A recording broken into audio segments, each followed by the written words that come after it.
Hey there, welcome back to Total Geek Live Baltimore Presents. I'm Baltimore, and today I'm here to bring you the sequel, Messiah War. This is a sequel to the 2008 series, Messiah Complex. So this is a 7-issue series total that takes place between Cable and X-Force. And it's basically the spiritual sequel to Messiah Complex, dealing with the same things and all those kind of wonderful like characters and types and so forth. So in this sequel, Messiah War, basically it all takes place in the future, like far-flung future, like 2973, so like 900 years from now. It's, pretty far off.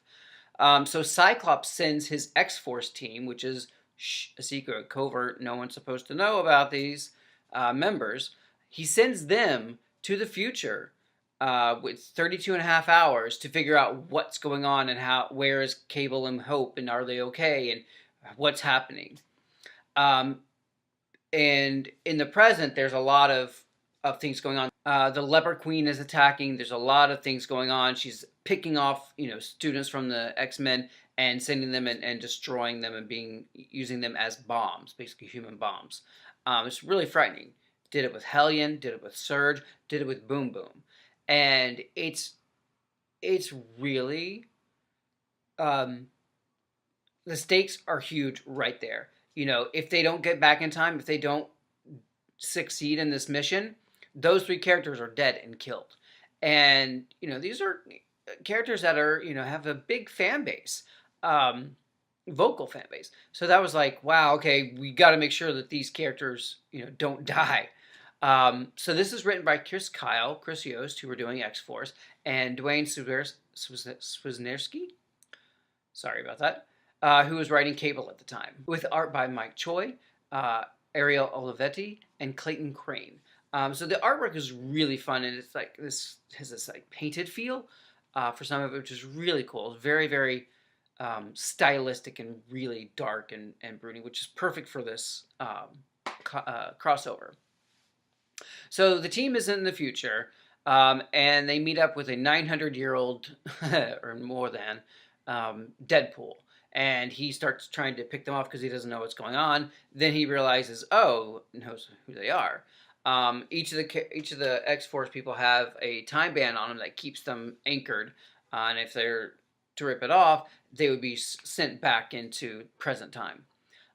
They try to do this and then realize they're still there. For some reason, they're stuck, which is not good because that doesn't bode well. And they just kind of assume that this is where they are is going to be Apocalypse. They're going to have to fight him and all this kind of bad things. And then they realize it's not Apocalypse. It's Strife. Yep. The clone of Cable that's evil is back in the future, and he's basically taken over. It's the age of Strife. Yeah. And so he's kind of taken over, and he's, waiting for them and plotting and figuring out what he's going to do to get to the child, because he wants the child as well. And in between this time, we've actually had a name for the child. Her name is Hope. So Hope and Cable have been raised. I think at this point she's about 9 years old. So she's 9 years old, precocious, and they're just basically just surviving. So it's pretty brutal for them. They meet up with the X-Force crew trying to figure out what's going on, how's this happening, and they realize, through Deadpool, that all what has happened basically since, they left in 2000, whatever it was. So it's pretty fascinating. They decide that they're going to have to, split up.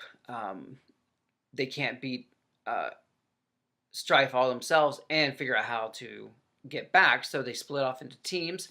You have Domino, X-23, Vanisher, and Deadpool going off to figure out why they're actually stuck there. And then you have, the other ones, Cable and Wolverine and Elixir, going off to try to find out, try to defeat Strife. While all this is happening, Archangel just suddenly gets up, flies away, and is not heard from for a while.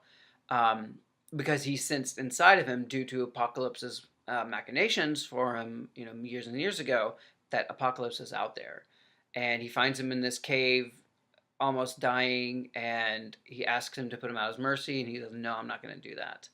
Um, and he asks him to help them. He goes, "No, I'm not going to help you, but I'm going to keep you around." So that becomes another, folded element into the story, which is kind of cool.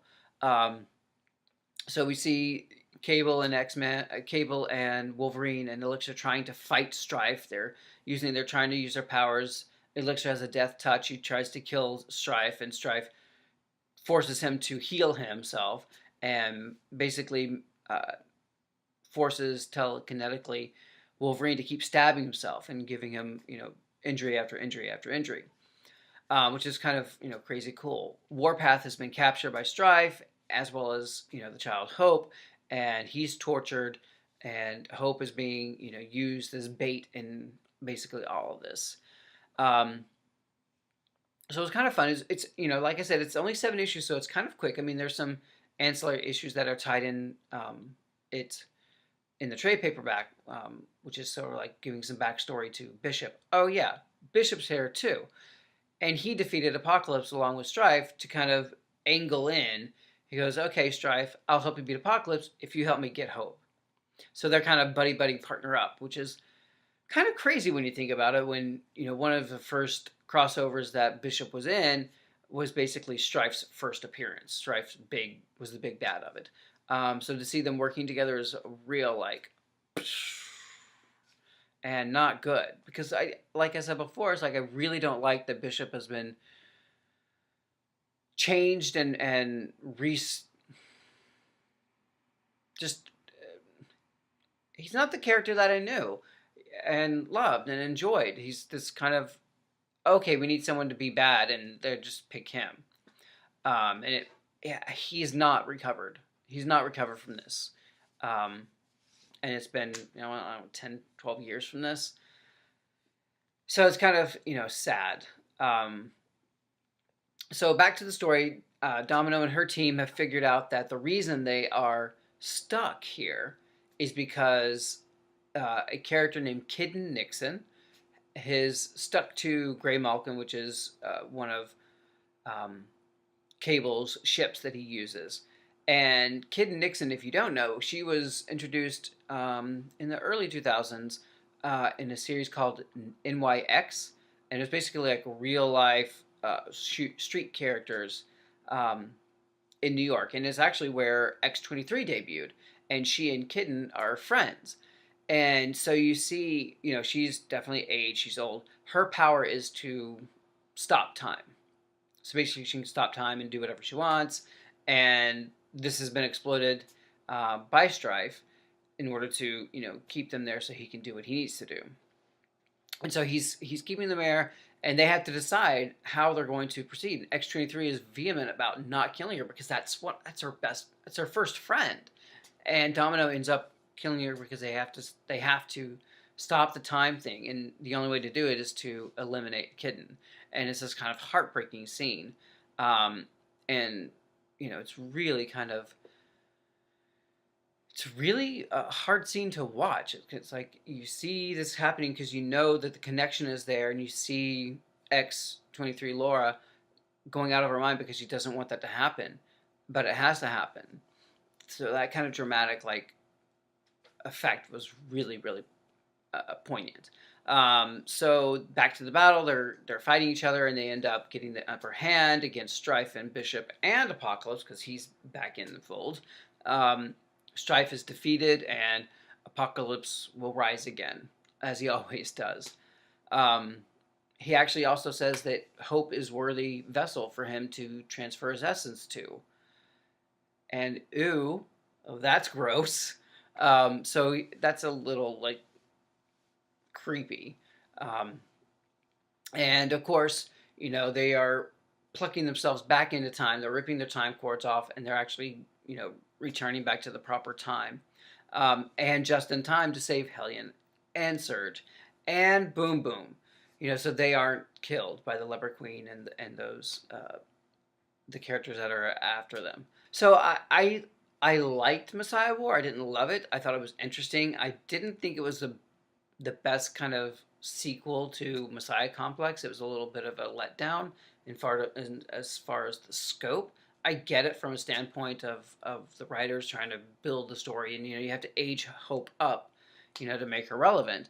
And she is 9 at this point, so she still has some more years to grow. But I definitely would pick this up. I think it's really fun, and it's a fairly quick read, only 7-ish issues. So let me know what you think about it. Did you enjoy Messiah of War? What were your favorite parts of it? What was kind of the cool, like, wow moment for you? Let me know in the comments. Like, subscribe, and share. And as always, it's all geek to us, and I'll be back soon with more goodness for you. Take care.